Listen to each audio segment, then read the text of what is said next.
I got notification that somebody was going into a lockbox in the listing I didn't have in Long Beach. Right. And I called them up and I said, excuse me, you have my lockbox. Right. And so he actually returned my lockbox.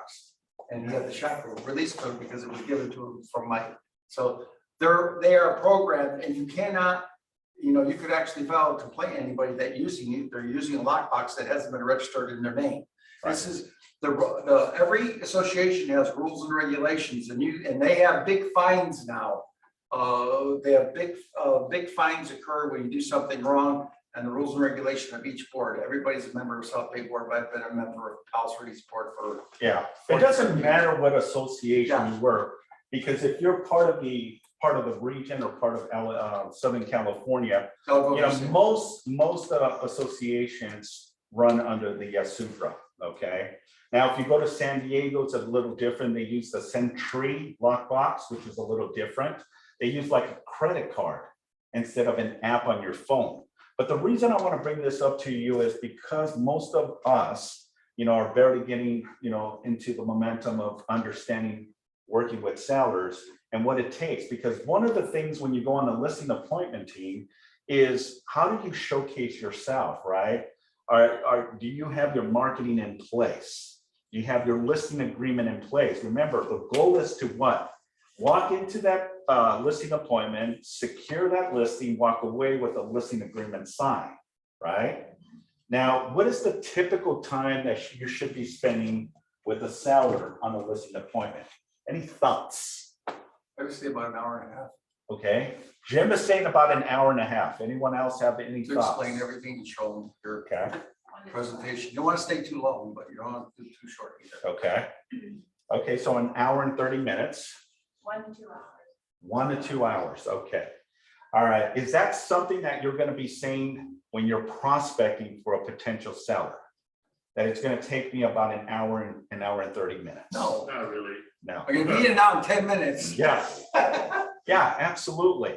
Remember the At goal. home. The goal here is to be able to get your feet in with the seller, especially if you're prospecting, picking up the phone, or if you're farming, door knocking, doing an open house, hitting your spears. The number one goal is to get the listing appointment, right? First and foremost.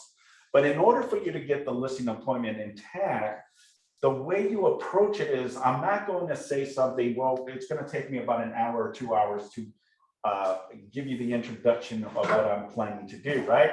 Think about it as a timeshare. Has anyone been on a timeshare, which is about 90 minutes, right? But that 90 minutes typically is about 2.5 hours, because once you're in, they lock you in, right? Well, it's the same concept with us. My approach is just as Jim is, you know, I would love the opportunity to meet with you if possible tomorrow at 5 or 6. My appointment and listing time would be about 20 minutes. 20 minutes. What am I doing? Okay, what I'm saying is I'm not going to spend that much time with you, Mr. and Mrs. Seller. I'm saying is, yeah, I'm probably going to spend about an hour in my mind. They're going to keep you there and ask you questions anyway. So exactly. They're the ones that are going to extend the time automatically. So by you telling them 20 minutes, you know you're going to be there for an hour and a half. But let them figure that out. But you don't go say an hour and a half because this guy's going to say, oh, God, I got something to do. I got to watch a TV program, and or something's going to happen. You know, no, you tell them you're going to be in and out in 20 minutes. Because then you figure that's reasonable time to look at something and make a decision. And then it automatically extends because they're going to be asking you a lot of questions. They're going to ask a lot of questions about the lockbox. Who's going to go into there? Do they get recorded? Who's going to be entering my home and I'm not home? So you don't have to worry. These are electronic lockboxes. They're all up to date with technology. It records everybody that's in. It records the time they take the key out of the box and the time they put the key back in the box. It's all recorded. Right. So everything gets registered on these lock boxes. So what it does, it protects the consumer. If there's any issues, we can always go back and do a log and check to see who had access at what date and time, which is very important. If there's any issues of damage, something is missing, we can always go back and see, okay, it was a RE/MAX agent that, came in at 4 o'clock. So what we're doing is backtracking. We're not saying that the RE/MAX agent was the one at fault, but what if the previous or the last person, right, went into the property, showed the property, and failed to lock the property? And somehow someone else goes in there and now ransacks the house, right? Well, we can go back and see who were the agents that day that went in and start, asking questions, because maybe they knew something. Well, by the way, yeah, you know what? There was a suspicious van in front of the house, and I just happened to take a photo of it, and I got their license plate. So what you're doing is providing some type of evidence. It may lead to something, right? But you just never know, right? That's why it's very, very important that if you're going to go on listings, be as professional if you possibly can, right? And these are probably the best than the ones that you buy at Home Depot or Lowe's, because the combos that you buy, those can be easily snapped and taken away. Is there a way that someone cracks the information, and like if there's a property where it's furniture and valuable things, and someone cracks all the information now with technology, all those hackers and No, they can't. is there a chance that could happen? The system in Supra has very tight security when it comes to it. I have not heard of any lock boxes. I heard they have a VPN service, so the VPN doesn't allow them to track or hack. So I think Supra Corporation has, they're called VPNs, and VPNs are another tight security that doesn't allow, you're gonna have to go break through a lot of firewalls to get information, and they're not gonna go through that much trouble or that much expense to get a reading on the lockbox. Maybe Right. on something else that is more expensive, but. Well, and the first thing that you're going to probably hear from a seller is, what securities do you have in place, right? And how do you address that? Because there's going to be 3 components to a conversation with the seller. Is first and foremost, do you understand the contract, right? The listing agreement, the disclosures, the addendums, the process, right? Then secondly is, do you know the negotiations? Because a very sophisticated seller is going to ask you some tough questions. Well, you gotta read the seller too. If the seller's being very, very questionable on lock boxes, offer him to be there at every showing. That's the way to do it. But exactly, here's your too much complaints that I've had heard over the 42 years. I don't want any sign. Why don't you want a sign? A sign brings up your exposure 35 to 40%, having a sign put on the property. Lock boxes is another 25%. Without a lock box, you have a 75%, 25% less of a chance of being sold, because there's people out there that are driving around that have come from out of state, they're with their realtor that day, and they want to just see vacant houses, and your house has a missing lockbox, and you're not able to meet them there, you could miss out on the sale. Right. So you have to read what the seller, always listen to what the seller is telling you first. Well, Stop talking, listen to the seller. 100%. In being and doing this for quite some time, you get to understand there's different personalities, right? Every seller is going to be different. Not all are going to be the same. And more so even the price point. You can be in the coastal areas, you can be on the west side, and those clients are going to be a lot different than clients in the valley, the east side, Riverside, San Bernardino, Orange County as well. So you got to understand the personality as well, as much as the price as well. Because someone that is selling a home for $500,000 is going to have a different conversation when someone that has a $5 million property. Completely different. Yes, completely different. And I can tell you, guys, he had the $5 million property. He's been educated and he's been through the process. He's been through the process to get there. He's already dealt with the $500,000 buyers and $300,000 buyers. We all start from somewhere. So also, when you're talking about prices, I've lost a lot of listings because I quoted the right price, and there's another agent saying you get a spectacular price when I know that's not possible. So let me stop you for a minute because we're gonna go into how to handle objections in a bit. And thank you, Jim, for adding, because you do provide a lot of value, because you understand, but we're jumping the gun just a little bit, I speak okay? so fast. So, yeah, no, this is awesome. You know, he's a very experienced agent, award winner as well. Has a lot of experience understanding from different elements, working with buyers and working with sellers. So it's great to have Jim here in the class. So also what I like to talk to you a little bit more is, the leads and the lead conversions, okay? When working with sellers, that's the number one reason why we get into real estate, is to work eventually with sellers and not really with buyers. Buyers are very consuming. They can waste a lot of time.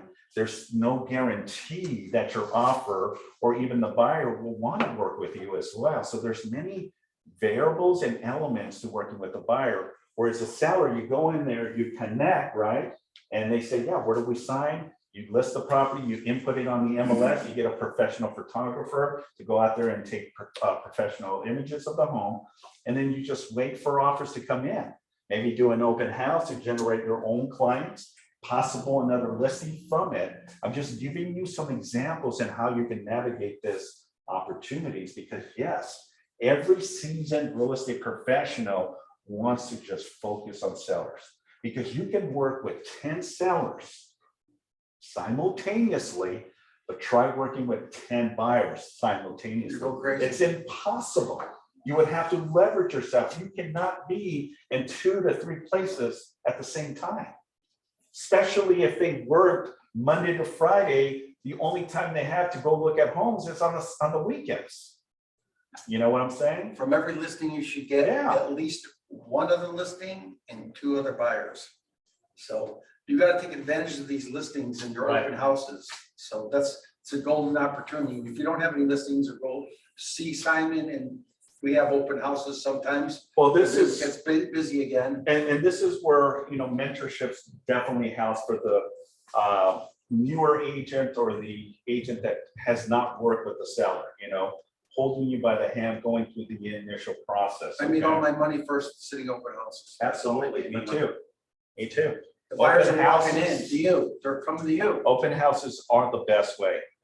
Also, how to pre-qualify the listing, is the seller very motivated, right? If you don't have a motivated seller, most likely you're not going to get the listing, right? You need to have a motivated seller. What's their motivation from 1 to 10? 10 being very motivated, right? If it's a 1 or a 5, well, they're probably somewhat motivated. They gave you the opportunity to go at least meet with them, but there is no real trigger point that is actually telling them, let's go ahead and sell my property, Just right? tell them the wife's But gonna divorce them. But that's where your expertise comes in, your knowledge. What is your marketing strategy, right, Jim? Yep. What is the avenue? What are the net proceeds that the seller is going to make at the sale? But if you guide that seller from A to Z, right, they'll have a better understanding, because not all sellers sell property on a frequent basis, right? You have Maybe to have a 5 marketing years, strategy down. maybe 5 years, 10 years, 15 years before they make the decision to sell. Maybe they want to sell because they want to move to a bigger home. They want to sell because the children are out, right? They want to downsize to a smaller home. And now they can downsize and drag their taxes over at least 2 times too. So there's another proposition 19, that'll be another class. Yeah, Now that's the where we older get people- title involved. The older people right now that have 2-story houses that need to buy at one level can sell their houses and drag their taxes over. Well, we don't want to confuse the. Well, that creates more sales. Yeah, If they're definitely, older- if you know how to have that conversation, especially what the 55 or 65 and older, how they can take advantage of exemption from increased property taxes. But that's more of a title company's perspective that they kind of narrowed it down. What proposition is that? Proposition 60 or 65 or yeah, something like that? 65. Cool, thank you. And then, with everything is taking the action, right? The initiative action. If you want to go after listings, you control the market. The more listings, the more people will notice, oh, I know Jim. Oh, I know Simon. Okay. We see his signs all the time. We see the open houses all the time. That's going to drive you to more opportunity. Work with more sellers, right? And when they see the sold sign, they come up and call you and they say, hey, can you sell my house? Yeah. But it's also the way you approach it, right? Just because you have a for sale sign and just coming soon, just open escrow or put a sold sign, does that mean you're going to drive more sellers to call you? Well, maybe. But what you've got to do is the legwork as well. If you're proactive and you're engaged, what you should be doing is immediately once you get the executed listing agreement in place, you should be farming that area. Knocking on doors. Absolutely. Inviting the open house. Just listed. Here's my flyer. I'm going to introduce myself. I'm Simon with Keller. I just listed the property over on 123 ABC. It's a 3-bedroom, 2-bath, 1,500 on a 75 lot size. It's currently listed for $875. Who do you know that wants to move into the neighborhood? Wanted to leave this information. I'm going to be hosting an open house this coming weekend from 12 to 3. Love to see you or anyone you know that may be interested in moving into the neighborhood.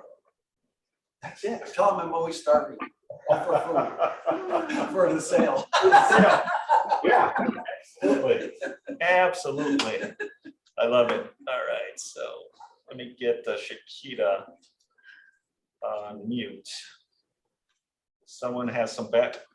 Shakita, if you can do me a favor and put yourself on mute, I hear some background. Okay, sure. Sorry about that. No problem. Thank you. All right, the pre-listing, the big picture, the pre-listing packet. Does everyone mentally, physically, and emotionally prepare for the listing, right? What are you doing to prepare for this listing?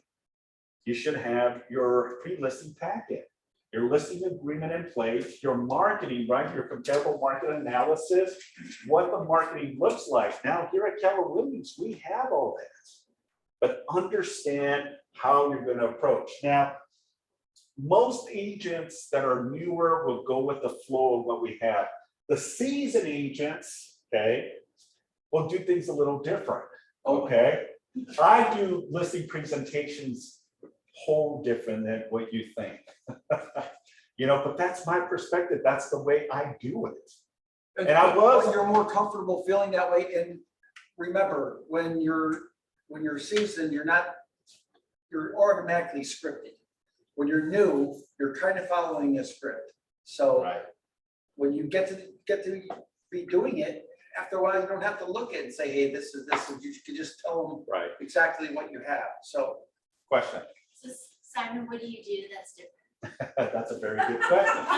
You want me to give you the magic sauce, right? There's no magic sauce. There's no magic tail, guys. There's nothing like that. My approach is just different, okay? I don't go in with all the bags and goodies. That's just the way I function. I only go with two things. You want to know what those two things are? that's be listening agreement. I go with the CMA, yes, sir. I go with the comparable market And your analysis. marketing program. I go with the CMA because numbers do not lie, right? If I'm going to go for a listing, I have to provide data. How did I come to this value, right? So one thing is, everyone should be getting a comparable market analysis. Right. And what does that look like? Well, you should be looking at the properties that are active on the market, under contract, pending, and sold in the last 90 days. Okay, that's the process. It should be within a mile radius of the subject property. Now, if there is no comparables, and what I mean by comparables, guys, it's very simple. Apple to apple, right? Is that comparable? Yes. Yes. Is an apple and an orange comparable? No. No. Is an apple or cherry comparable? No. Okay. Most properties fall within the parameters that those homes in that community are probably pretty similar in characteristics, right? Maybe a seller did some upgrades, maybe the seller added square footage, maybe the seller added a bathroom or a bedroom, and that changes the trajectory of the value, right? The more you improve to the home, the more the value of the home, right? If the home was built in 1950s, right? Can you compare that property to a new construction built in 2022? No. The answer is no, you cannot. Because the wear and tear on a 70-year-old property is no comparison to a property that was built this year. You all with me on this, right? But if a property was built in the 1950s, 52, 55, 56, 1960s, well, it still falls within the range, okay? And we're going to talk a little bit about the range too, because you also give and take. Because I can promise you, I can have 3 licensed appraisers go and evaluate the property, and guess what's going to happen? 3 different opinions of value is going to come. I can also send 3 real estate professionals, me, Jim, and Jim, and guess what? We're all probably going to have different price. It's an opinion. We're going to be close in proximity, but it's an opinion and value. Now, who dictates the price? Is it the agent? Is it the seller? Or is it the buyer? The buyer. Okay. We got one that says a buyer. Anyone say the agent? Anyone say the seller? Okay, we got one that says the seller. Well, it depends, right? Because the seller can dictate, I will not sell my property if I do not sell it for at least $1 million. And if the seller is adamant about it, they're not going to sell. And they'll find and fish that real estate professional that will list the property for $1 million. But the golden rule is a property is only willing what the buyer's willing to pay. 100%. So to answer your question, yes, it's what the buyer's willing to pay for the property. That's Because what I can put the property for $1 million, doesn't necessarily mean it's going to sell for $1 million. Because if no offers are coming in, it defeats the purpose of why I listed the property in the first place. Does that make sense?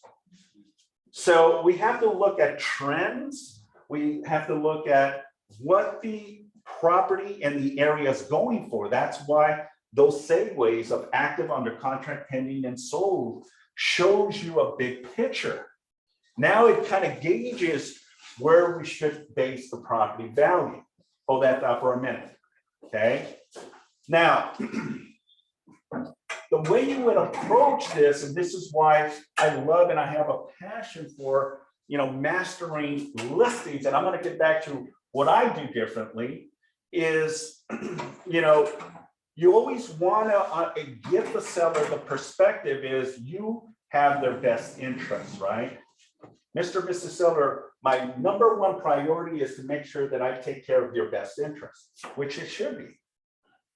But also understand this, folks, is that your position and your job is to what?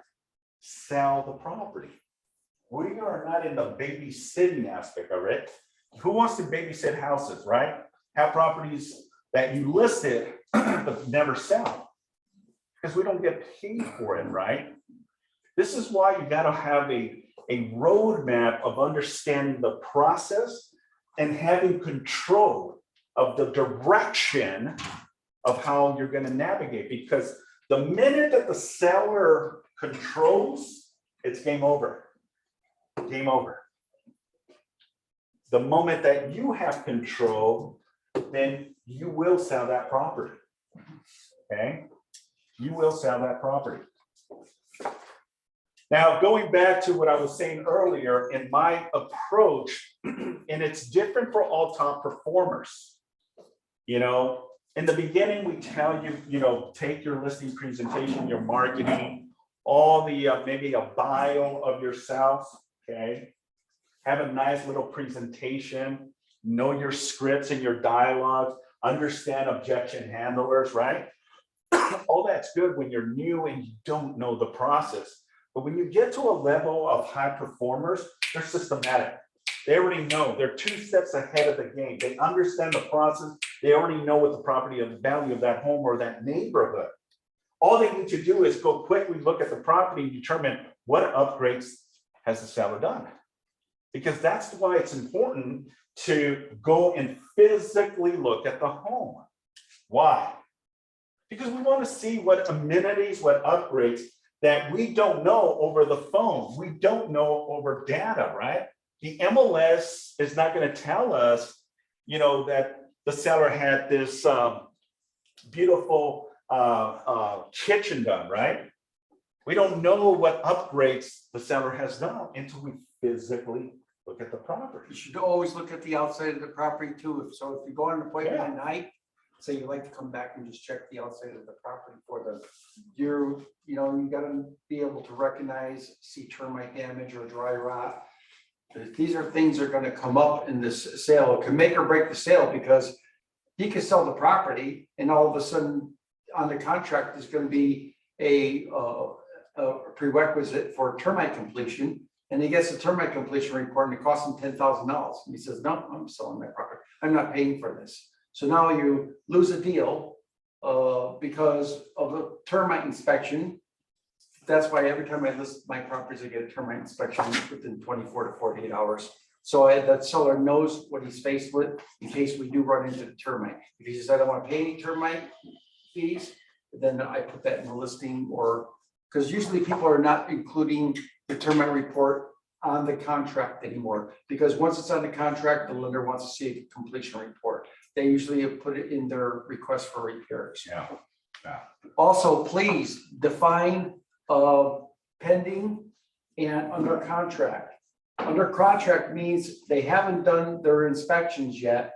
Pending means they're waiting to close sales. There's a lot of agents that put a property in pending as soon as they sell it. That is the wrong thing to do. Can I add to that? Okay. All right, and that's a very Just because valid point. That's coming. Let That's me define it a little bit better, because I think you skipped a process there. So when you see a property on the multiple listing service under contract, what it's telling the consumer is that the buyer still has contingencies in place and that the seller is still willing to accept backup offers. Once the property becomes pending, technically speaking, the listing agent puts it on pending once the buyer has released any and all contingencies. That's where under contract came into play several years back for that purpose. So that way, if you see it on pending, most likely it will be closing soon. Right, because people are getting fined by putting in pending and leaving it on the market and not reporting as a pending. So they will leave it on the market until they remove the contingencies. And it was actually under contract, but before we didn't have the section under contract, we only had pending and sale. So people that were just accepted the contract is, don't take my property off the market. He's still got to do his inspection yet. It could fall out. So the agent would leave it on, and then when another agent calls them and says, no, we're already in escrow, but we're taking backup offers. He called the board and reported, said, hey, this guy hasn't put his property in pending. So that's why they came out with the other stipulation under contract. Yeah, thank you. What is your value proposition, right? What is your unique selling proposition? You work for Keller Williams. And the number one thing is, what is your personal value proposition? What is it that you have that's unique and different than your competitors? Because you're going to deal with, and you've probably been in this situation, Jim, where you're in a multiple listing appointment, where the seller does not just want to hear one, but wants to hear 2 or 3 other agents from 3 different market centers or 3 different real estate brokerages. How prepared are you? What is it that you have that's unique, different, and why you are the realtor of choice? Use the power of the company too. We're the #1 sales volume company in South Bay. We have more sales here, and Yeah. we took our sales boards down here, but they were very, very impressive. I still want the sales boards to be put back up, but Jennifer's trying to make a decision whether she wants to do that right now. But this company sales are like no other company sales. You can walk in an office and look at their sales, and they have like one board. We used to have like 3 to 4 boards filled with sales every month.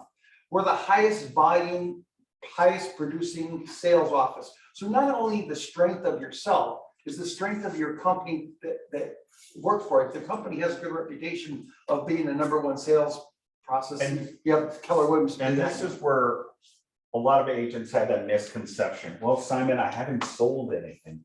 Well, Simon, I just started in this industry. Use the power of the company to leverage yourself, ladies and gentlemen. Okay, because you're part of the team, you're part of the organization. Leverage yourself. At the end of the day, you know, if an objection handler is given to you, you know, well, how many sales have you done? Well, technically speaking, I haven't done any of them, but the company has done X, Y, and Z. You know, and I'm aligned with a professional organization that aligns with helping sellers get top dollars with the least amount of headaches to net you the most possible. This is a family. This That's is- why we call it Keller Williams family. All the other companies I work for didn't share their secrets or didn't share their techniques, how to do So sales. Jim is going to share all of his tactics and I will. secrets. He's gonna make an appointment. I offer to help everybody. Listen, the more successful that we are, the more power you have when you walk in somebody's door. So if I make you successful, hey, you're increasing my profit share. You're making my office look better. You're making me look better individually. I walk in and say, hey, we got 300 sales this month. You know, my company, as soon as I put my sign on it, I'm gonna go in my office and announce your listing. And I'm gonna have 10 buyers here by the weekend without even an open house. Because my company is the most active in this area in South Bay with listings and sales. Now going into it, thank you. Going into it, what is your delivery approach? How straightforward are you with your delivery, right? Because all this has to do with if you're going to get the listing or not. I'm just giving you some tidbits of how to approach when having conversations with seller. How's that delivery? Are you confident?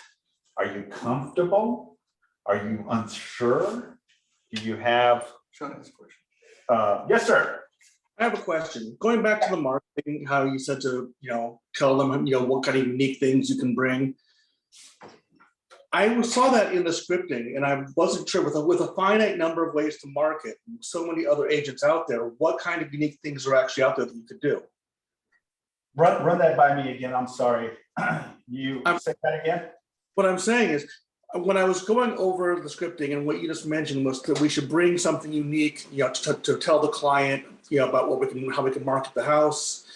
And with so many different agents out there and only a finite number of ways to market, what truly unique things could we bring? Like, what kind of ideas are there out there for that? Well, there's many things that you can relate to the seller. So one of the things that I definitely recommend is, try to identify something, maybe do a little bit of research, right? Maybe you can find out now everyone is on social media, right? Maybe you can do a little bit of research and find something that you can relate, or maybe you can start as a conversational piece. Because let's say that person is really into sports, basketball, football, soccer. Maybe they have a specific hobby. Maybe it's a job. You know how many times agents have been able to connect because they have some type of relationship with the job that they do. Listen to that seller. Yeah. He's gonna tell you what he wants. Yeah. Trust me when I tell you, when he's gonna get in there, you're gonna wanna talk more than he is, but if you give him a chance and listen to what they're saying, then you'll know how to start your conversation or what they want. They're gonna tell you what they wanna hear. Really, you need to, this real estate game is about listening to people and learning how to read people. Right. Get a couple of books and learn how to read people. And once you do that, you'll know what somebody wants to hear from you or expected of you. And that way you could fine tune your presentation yourself. And then you look at all your presentations, and after a while, one just comes naturally to you. And you'll just do it like Simon says, he only brings a couple of things with him because that's all he needs. Everything is up here. Correct. But we're talking about new agents. We're trying to train you how to establish the mindset first, how to build everything up here in your head so you remember it and repeat yourself. So Well, remember, at the end of the day, thank you, Jim, is, high level skill sets, right? We can tell you everything, but what is it that resonates? What is it that you can pick, utilize it and run at 100 miles per hour, right? Because everyone has their own unique way and their own approach. My way is different than Jim's. Jim's way is going to be different than any of you on the call, like Hope as an example, right? Whatever that comfort level and what resonates with you is what adapts, and ultimately you go with that. What is the uniqueness is it depends on the circumstances, right?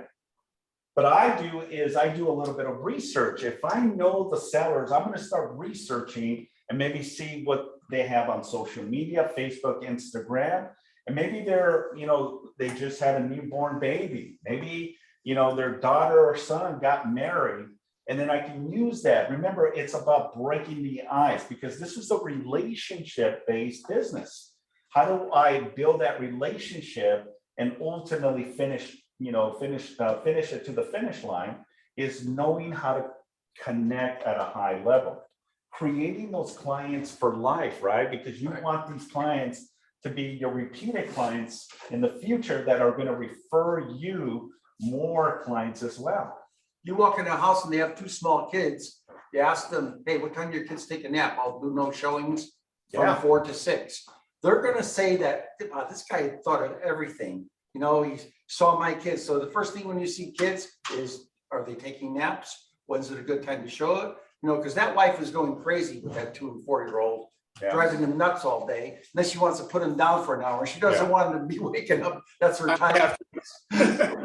Well, and look at it this way too. What if you have clients that are doctors, nurses, firefighters, police officers, people that work graveyard shifts and you got to be able to adapt and mold to that and be a good listener. Because at the end of the day, you don't want to lose the listing because you did not listen to your client's needs and wants.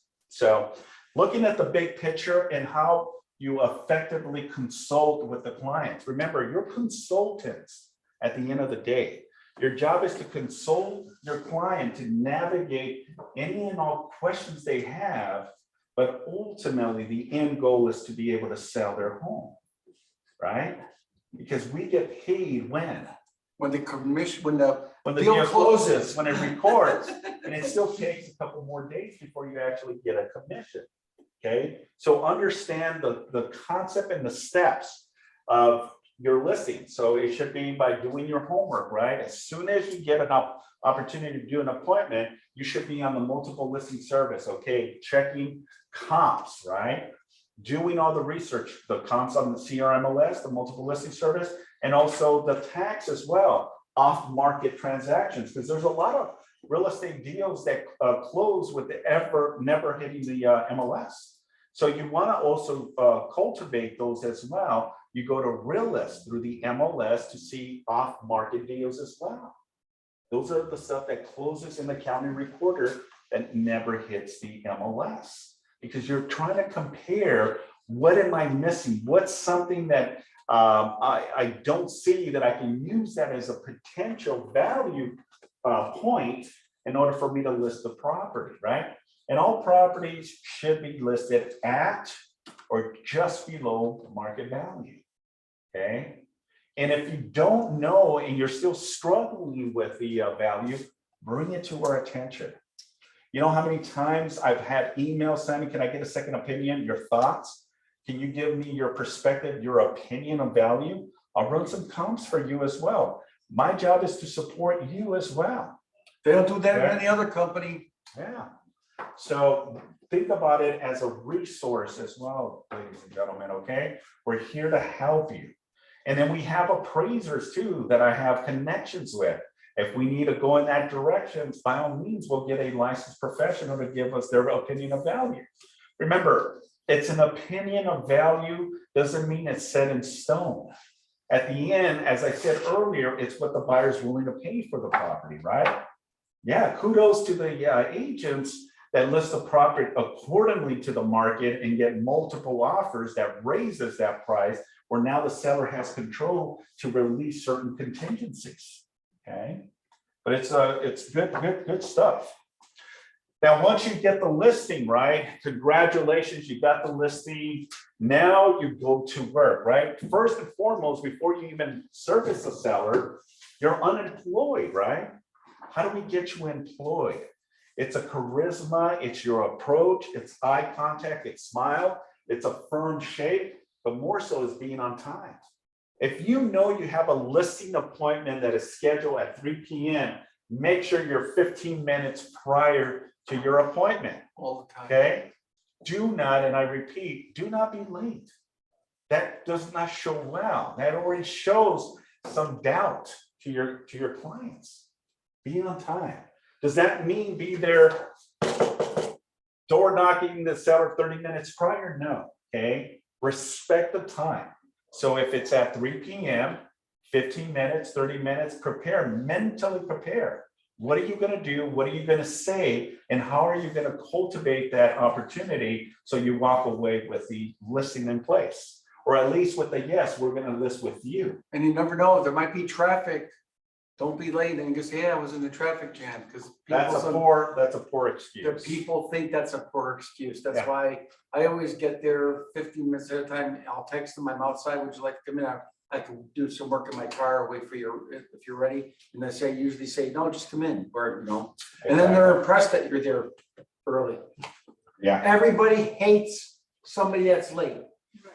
Yeah, put yourself, if you were the seller in this case, right? If you were the seller, would you want someone being late? Especially if you have a family, you have small children, or gosh, you know, maybe you're going, you know, have another appointment that because the agent was late, now it throws you off and you just don't. I get there 30 minutes to 15 to 30 minutes before I work on my phone while I'm gonna, sometimes can't find a parking space too, you know, or. There's so many things It's that like can happen. being late for an interview. Exactly. I'll see it as an Remember, interview. it is. If you are late for Remember, an interview. this is your and don't audition. interview, you are- This is not your interview, Yeah. this is your audition. That's what I'm Because saying. they're It's going to about pick you based on your appearance, based on your professionalism. knowledge, and based on what you can do for them. Remember I told you about knocking on doors? Yes. I got into 98% of the doors I knocked onto, because the other 2% were at home. And I did it in front of 5 of my team, and they couldn't figure out. They asked me, how did you get in? I said, well, I didn't ask the people for something. I asked them what I could do to help them, Right, not to get the listing from them. right. What they're doing. And that's a very good point. Remember, it's not about you. Not about you. It's always about your client. Now, all your designations, your years of experience, you know, doing so many closing, the seller doesn't care at the end of the day. Cares about customer service. The seller cares about how you make them feel and can you sell their home? And yeah, customer service is very, very important as well. You know, I think about like high performers like Howard Dean and Gary Nix, Jim, that do this at a high level. They understand the practical and the most efficient way to get more and more sales. Because the more you do, the better you get at it, right? And then you create your own flavor and your own style. And that's what we're trying to get is what it works for you. What works for you, okay? Any questions so far? When you make them feel special, they're never gonna call anybody else. They're gonna want you. If you totally show them that this is what I do, and if you offer them everything you could possibly do for them, they're never gonna have to call anybody else. I'll recommend you to somebody. Well, look at it from this avenue, you know, think about like a Walmart to a Nordstrom's, right? Or a Saks Fifth Avenue, right? A retail store. What does that look like? Or even like a hotel, your 5-star hotel to your 3-star hotel. How does that look like? What do you want people to? If it's gonna see cost you the you- same, Yeah, it's what's costing you the gonna, same money, right? You go to the 5-star or the 3-star, so be a 5-star. Yeah, I mean, how important is that, right? Think about yourself, right? Think of yourself as you being the consumer and someone going there on a listing appointment and they want it. How confident are they? What is their skill set, right? What avenue are they going to approach to get you the most possible? How do they handle disputes? How do they handle negotiations? All these comes into play, folks. So understand all those elements as well. The level of service, looking at the marketing and the big picture, you know, and then again, going back to what I said earlier, taking action. Everything that we do is about taking action. Controlling, once you're in escrow, right? Now you got the listing, congratulations, you marketed, congratulations, you're getting multiple offers. Fantastic, now you're presenting the offer to the seller. Now the seller is picking and choosing what they want. Your job is to consult it, right? You know, consulting them on 3 factors, right? Terms, price, and conditions. Okay, terms, price, and conditions. What is the price? What are the terms that the buyer is asking? And what are those conditions? And knowing how to converse that to your seller, because the seller is going to ask you what's your take on it. Okay, do you have a summary of the bullet points? Because just because it's a cash offer, does that mean it's the best offer? I don't know. Not all the time. Okay. It's all I don't about know. terms. But what if this cash offer is willing to close in 15 days, where a conventional, right, is 45 days? And the seller needs a fast sale because they want to go to the Bahamas and retire. And they're not worried about the price, they just want to get a fast sale. So there's many variables that ultimately your job when consulting the sellers is to be a good listener, right? When you become a good listener, write notations, you know, take a journal, take a book, and as you're there consulting, just like no difference than an attorney, if you start writing away, because you're not going to remember everything that you talked about. But when you go back and open up the book and say, yeah, well, this is what we talked about. This is what the seller wants. These are their needs. This is the reason they're selling, okay? I'll give you an example. Yesterday, I went on a listing appointment with one of our agents. Yes, I did. I went on a listing appointment in between, you know, doing what I have to do here, okay? And it was here in San Pedro. I didn't prepare for it. But I did quick comps. And then we rushed to the appointment and got there 30 minutes prior.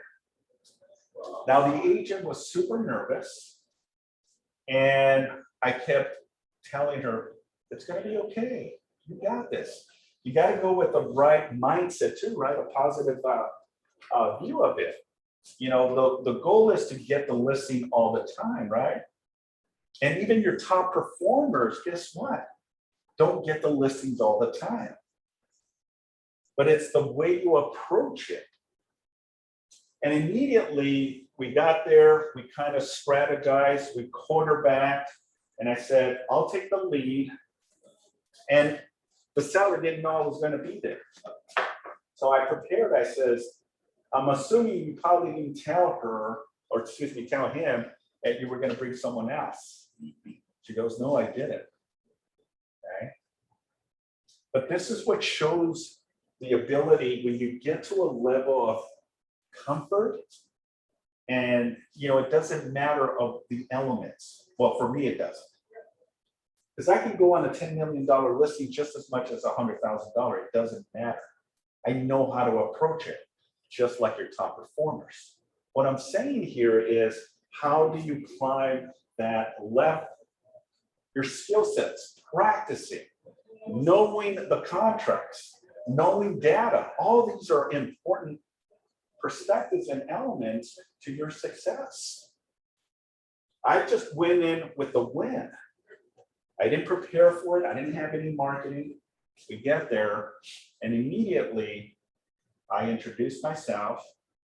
He looked at me, he looked at her, he looked at me, and he looked at her once again and asked, who is he? And I immediately intervene and says, I am her business partner. I didn't go in there saying I was the manager. I didn't go in there saying I was a team leader. We're business partners. We work together.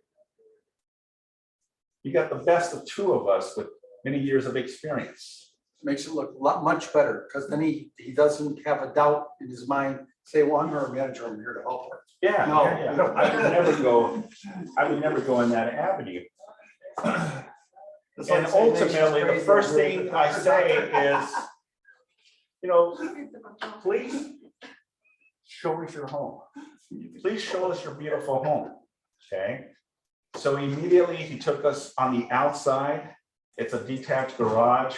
The detached garage also had a little, like a second dwelling that's not permitted, but there's a kitchen, there's a laundromat.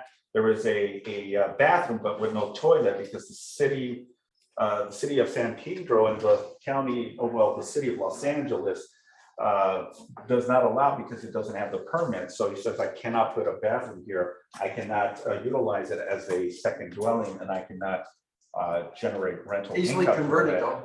Yeah, and we talked about that. But I just kept listening and taking mental notes. He took me through the house, and we went inside the house. You know, I already knew that he wanted us to wear our masks. I already knew that he wanted us to take off our shoes, because that's what she told me, that he is very, and he's Middle Eastern. He goes, he's just a very strong-minded person. He says that he doesn't want anyone to wear shoes in the home, which we have to respect, right? So without even saying anything, I just took off my shoes, and he saw that I took off my shoes, and I went in. So Then he's he thinking showed you me- normally do that all the time. Then he says, hey, this guy's. Well, it's because we listen, right? That's the key, that's the cue. He showed us the property, then I said, where's the best place to talk business? Then he says, well, we can go to the living room. No, let's stay here in the kitchen. Let me just get another chair, because he's a single man. And ultimately I asked him one question. I said, why are we here? Why are we here? I just threw that out. Now, this is a for sale by owner, ladies and gentlemen, that she cultivated from picking up the phone, a FISBO. He had already listed the property with another agent back in December. So he sat down and then he literally vented. He took a deep breath and exhausted that breath, and then he shared the story. Why that previous agent from Redfin did not work out. And I was taking mental notes. Mental notes, meaning I was listening to the frustration. Know why they call it Redfin? Because there used to be sharks. So now they just got the fin. Yeah. So for a good 15 minutes, I kept listening to what all he was saying, all his frustration. Because I was shooting. All of his frustration. Jim, I'm gonna kick Jim out now. They ever say they were gonna listen to Redfin, that's fish dinner for me, so. If you, So, you can overcome In that. essence, look, we only got a few more minutes. We're already behind that track, Jim. So we listened to the story, and he told us exactly. I already had a mind on price. He had his own mind in his price as well. So my opinion of value was a little less than what the opinion of value he had. He goes, I want you, and this is what resonated with me and the agent that went with me yesterday, is, Simon, I want you to believe in this price. And he kept throwing that at me. Simon, I want you to believe in this price. Well, we were not that off on the price. We're probably 15,000 at most from what he wants and where I think we should list the property. Now, he did get multiple offers. 2 of them fell out of escrow. 1 just basically never put the deposit. And this guy is a very sophisticated man, 40 years in the banking industry. He's ready to ship out and go back to his country. But what we got from it was he had health issues. And he broke down literally in tears towards the end. And he goes, Simon, I don't know what it was about this conversation that led me to break down. It's very hard for me because I'm a very strong person, but there's something in how you approach this conversation that I open up. No one knows the condition I'm in, but you now. I don't know what you did to break me. And I didn't do anything. I was concise. I was straightforward. I didn't sugarcoat anything. And I showed them data. I didn't have any listing presentation, none of that. But I was a good listener and I respected the man. I kept saying to him, no problem, sir. Yes, sir. I understand. Our number one goal is to achieve your needs and wants at the end of the day. And I also was very transparent with it is, coming in this conversation, I go, 3 things can happen. You list with me, you don't list with me, or we don't take the listing. And all of those 3 things are perfectly fine with me.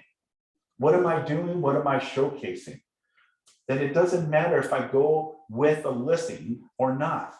I do want the listing, right? And she was like, because we had a conversation when we were coming back to the office, that was interesting that you said that, Simon. I've never heard that approach. I heard that many, many years ago from Mike Ferry. That's a Mike Ferry script. And it just came to me. You'll either give me the listing, you won't give me the listing, or I choose not to take the listing because I'm not going to waste your time or our time either. Does that make sense? So we don't sound needy or You don't sound desperate. desperate, right? You don't sound desperate, right? Yeah, you're desperate inside. Yeah, I need to get this listing. I want the sale, but you don't want to show that to the consumer. I agree with Gaff. Okay. Tripping off it and say I hooked the brick for the guy. Okay, you don't show it. You want it, absolutely, and you bend backwards to do whatever it takes, right? That's ethical.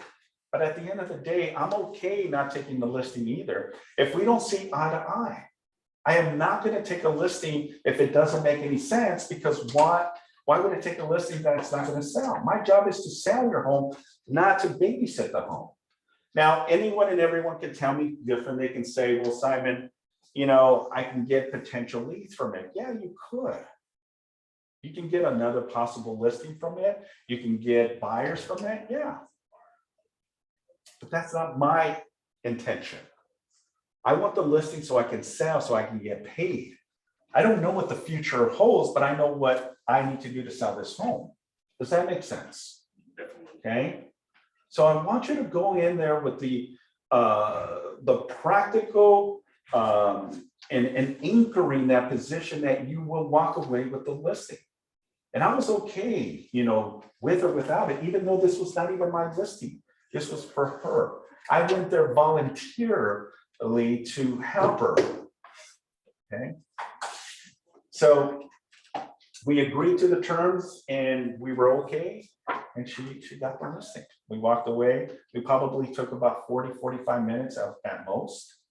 And he kept seeing that because I have a habit of always constantly looking at my phone while I'm in appointments. It's because I got so many calls coming in. I mean, I have a lot of follow-ups, so I'm already programmed that. And he caught me. He goes, I know, Simon, that you're a busy man. I says, I apologize. And I answered him. I said, and I looked him in the face. I go, Jim, I apologize. Yes, I am busy, but never too busy for you. It's just a habit. And be honest and transparent with it, because that is a habit. I'm constantly, when I'm talking to Jim talks all the time and he doesn't stop, but I'm also like, okay, who do I need to call? Who do I need to talk to? That's why he has a cell phone. Or he never gets time for his. But that's just the way I function, okay? Whatever works. And if you do catch yourself doing that, respectfully just engage in their conversation and say, I apologize, and no intent am I disrespecting you. And I would be honest and say that, because I do that. But I'm also, I told them I listened to what you were saying too as well. But I also do have a habit of doing that. And he goes, but he said it in a nice way. I know you're a busy man. instead of saying, well, is that more important to me? I mean, there's many ways and many variables that this conversation. That's what he's actually saying to you. Say, Probably. but with his experience, the guy was polite enough to rephrase it in a different way. Yep. It's, it's all about the approach, Yep, exactly. So remember, what is the ultimate goal is to have clients for life, right? Having these clients send you more business your way. And these are future clients as well. 3 to 5 years is the typical sales cycle where they decide to sell, upgrade or downgrade. Maybe they have small children, now they need to upgrade. Maybe the children have careers and now you're helping their children. That's where the top producers, get a lot of their business is through referrals. Through referrals, guys. Yeah. So you got to look at from that perspective. Okay. And ultimately, holding yourself accountable each and every day. I can only preach this to you. I can only lecture you, but at the end of the day, it's your job, your responsibility to take the necessary action. Okay. I can't force you to go out there and do the necessary activities, but the ones that are doing it, the doers, are seeing the results. Okay. Don't start complaining if you're not seeing the return on your investment. Are you doing the necessary activities to generate enough business? If the answer is yes, you will, and I promise you, you will see results from it. Okay? Question. Yes, sir. On this comms, do you actually train the comms, or do you just show them? I took my laptop. Oh, okay. I took my laptop and then he said, can you email me that? I didn't have his email, so he took a picture. He took a picture of my business card because I didn't have a business card, but I saved it. And then at the end, he actually thanked me. Let me see, this was yesterday around 12. When I do my CMA, I include my own set of comps in the booklet too. So, Okay. because if they ask me for it, I can say it's all in your book. So, I mean, he didn't have it because he did it really quick. Here's the seller's text message. He says, thank you for your time and your presentation. Much appreciated. Blessed to all, he said. Okay. And then I responded, it was a pleasure. Thank you for your time and your hospitality is what I responded back. And but she did walk away with the listing, Nice. and I'm willing to do that, for anyone that needs my help, as long as it fits in within my schedule. If I have classes, obviously it has to be around my class and it cannot be way out there, but anything local, if you need that extra incentive, I don't want anything, okay? Because the agent mentioned to me, hey, are we going to split the? I says, no. And she looked at me, really? I go, no, I'm doing this as a favor. I want you to get into production and I want you to see how I function and how I work. It may not be the best way because everyone has their own way of doing it. So you call me, I'm gonna charge you. So with that being said, any other questions? All right. Well, that concludes the class. When you're in Thank doubt, you. call your team leader. That's what he's here for. Yep. Thank you so much. Appreciate you all. Have a wonderful, productive weekend. I'll give you a card. And I will see you guys on the next call. Thank you. Thank you. 42 years. Thank you so much. Just 42, right? Nothing else. Like my client said to me, I really break down. She's Filipino, and she says,